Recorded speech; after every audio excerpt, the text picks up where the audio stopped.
সন্তানকে নিয়ে যারা অভিশাপ দেয়, কটু কথা শোনায়, তারা রক্তের সম্পর্ক হলেও মন থেকে কখনো আপন হতে পারে না। যে মানুষগুলোর সাথে আমার সন্তান চলাফেরা করেছে, একসাথে খেয়েছে, সেই মানুষগুলোই সন্তানের মুখের দিকে তাকিয়ে হাজারো অভিশাপ, হাজারো কটু কথা শোনাতে এক সেকেন্ডও দ্বিধাবোধ করে না। শিশু বাচ্চারা হচ্ছে একেবারে নিষ্পাপ। তাদেরকে মানুষ কিভাবে অভিশাপ দেয়, তারা তো আত্মীয়র মর্যাদাই বুঝে না। তাদের বোঝা উচিত রক্তের সম্পর্কের চেয়ে ব্যবহারের সম্পর্ক অনেক বড়। কথায় আছে না, মানুষ চেনা যায় বিপদে আর সম্পর্ক চেনা যায় কথায়। চুপ আছি মানে দুর্বল নয়, শুধু সময়ের উপরে ভরসা রাখি। সব উত্তর মুখে দিতে হয় না, কিছু উত্তর সময়ের জন্য তুলে রাখতে হয়। তোমার ঘরেও সন্তান আছে, আমি আল্লাহর কাছে দোয়া করি তুমি তোমার সন্তানকে নিয়ে অনেক ভালো থাকো, কারণ সন্তানকে নিয়ে প্রতিটি কটু কথা একজন বাবা মার হৃদয়ে অনেক আঘাত করে। আজকে এই কথাগুলো বলতে যে আমার অনেক খারাপ লাগছে, কারণ আমার সন্তানরা অনেক নিষ্পাপ, তারা এই পৃথিবীর কিছুই বুঝে না। ভেজাল যদি থাকে আমাদের ভিতরে আছে, বাচ্চাদের ভিতরে নাই। তাই প্রত্যেকটা মানুষকেই আল্লাহ তাআলা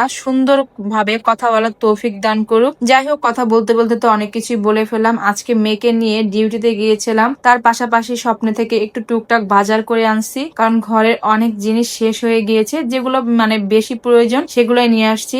কিছু কিছু জিনিসের সাথে আবার গিফটও পাইছি, সেটা তোমাদেরকে ভিডিওতে দেখাই দিলাম। আর এই যে মেয়েকে নিয়ে দেখো, এত রাতে, রাত 11টা বাজে আমি বাসায় আসছি, অফিস করলাম, বাজার করলাম, এত কষ্ট করি, এই কষ্টগুলা কারোর চোখে বাঁধে না, কিন্তু আমরা 3 বেলা খাচ্ছি, ঘুমাচ্ছি, পড়তেছি, ভালো আছি, সেটাই মানুষের চোখে বাঁধে। আর সেটা দেখে মানুষ হিংসা করে। আসলে হিংসা করার আগে মানুষের পরিস্থিতি বুঝতে হয়। যাই হোক, বাসায় এসে দেখি মা এক বক্স বিরিয়ানি পাঠাইছে রান্না করে।